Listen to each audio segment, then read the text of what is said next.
Hi and welcome back to my film and TV channel. Hope you all stay safe and well. We're going over to Disney Plus today, and I think this is showing on Hulu as well. We're going to look at a family action adventure. That's so you can sit and watch it with the kids. Yes, you certainly can with this film. That's for sure. Or series, shall I say? We've got an 8-episode series, and at this point in time, as I'm recording this on the 5th of January 2024, we've took in 4 episodes. So this is a part way through. This is so far so. Let's see what it is. So far so good, so far so bad, so far so who knows, but yeah, we're going to have a look at so far. So on Percy Jackson and the Olympians. Percy Peter, that's a similar name, isn't it? Percy Jackson and the Olympians. Please, if you're new to the channel, push that subscribe button. I know it's my age. Push that notification button. Great to have you on board. Spread the word if you can, guys. And give us your views on this or anything to do with film and TV. It doesn't have to be Percy Jackson or Peter Jackson. That's his brother. So just it'd be great to hear from you, and I will respond accordingly, or give you a little thumbs up or a like if it needs it, or if you can do that for me as well, guys, for this little vlog. For my incompetence in between, that would be very, very grateful. I might just call him Peter Jackson, might be easier. Won't make a mess of it then, will we? And let us know your thoughts and comments on this series as we get through it. As I say, you might be passing judgment until we've watched all 8 episodes, because this is sort of halfway through. Right, yes, fantasy television series. This was created by Rick Riordan and Jonathan E. Steinberg for Disney Plus, and based on the book series of the same name, of course, by Riordan. As I said, I think this is also available on Hulu.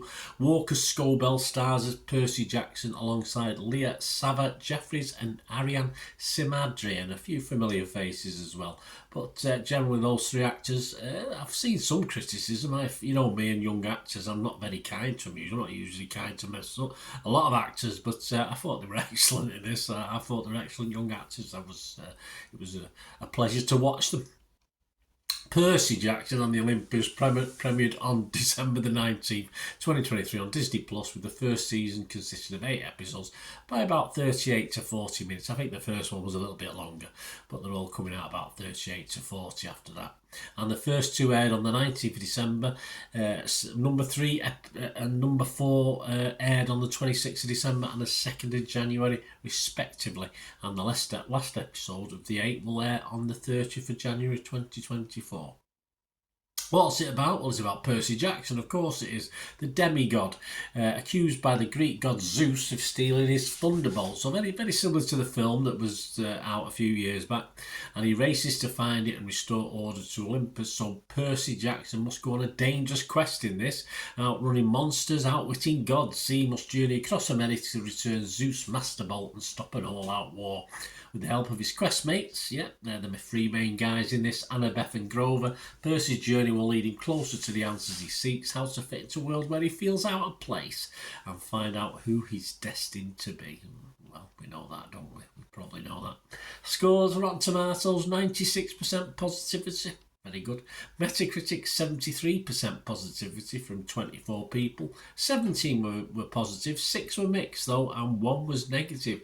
And it did score anywhere between 38 and 92.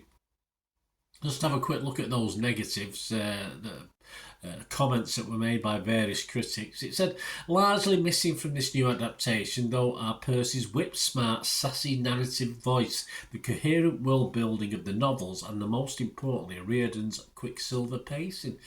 Yeah, it does sometimes lack a little bit of depth and the complexity of the novels, as it's bound to. It's a story, it's a film. The Greek mythology nerds might hanker for a bit more intricacy, but for me it captured the magic which is essential in this sort of series. So I don't miss a monologue, I don't miss a narrative voice at all, and of course the novels are going to be far, if you're a book reader, of course you're going to get a lot more from them. Another criticism, it said, with jagged pacing and over-reliance on novice young actors, Percy just doesn't quite click. Well, Percy Jackson Olympians works because, for me, its good-natured spirit of wonder, its blandly acceptable core cast, of course, and a lot of older cast members, several seasoned veterans who enjoyed taking part in this, and of course the 3 main youngsters I've just already mentioned do a great job for me. So yeah, the novice young actors, all power to them. Another criticism is it plays a little too much like another Harry Potter wannabe. Well, I'm not too sure that's a bad thing, is it? As far as streaming market's concerned, and that's what we're talking about. Yeah, I'd take another Harry Potter wannabe. Another criticism, a dull echo of the film that preceded it by a decade. Yes, well, I disagree. Yes, it does take a lot of the original, those four first episodes. You've seen it before. Was it done as well? Probably not, but it still remained very, very watchable for me with far better effects as well. Rotten Tomatoes audience, what did they think? Well, they were 85% positivity. Metacritic users were 6.7 out of 10, so it all bodes really well. And over to Internet Movie Database, and yesterday I was doing my little TikTok thing. It was averaging 7.6 out of 10. It's down a little bit today. Now I'm recording this. It's down to 7, so when you see a thing at the end, it'll be slightly out. It's down to 7.5 out of 10 now, so not a disaster. That's based on over 12,000 scores and reviews that have been left. So you've had some of my views there as we've been going through. It's just nice to have an action fantasy adventure film that the whole family can sit down to and watch. Obviously I don't have the availability of grandkids to watch this with at the moment as I watched it, but I would thoroughly enjoy sitting down with the grandkids and watching this. Okay, the recent film covered most of what we saw in these first 4 episodes, but the fact that I still enjoyed it speaks volumes, I think, for this series. Very good production values. The monsters look great, terrifying. The battle scenes are very good. I'm not a massive action film fan. I like a good story, but yeah, very, very watchable. Good fun for me, and that's what it's all about, this sort of thing. So if I was on Metacritic, I would be positive. If it was on Rotten Tomatoes, I'd have to be fresh.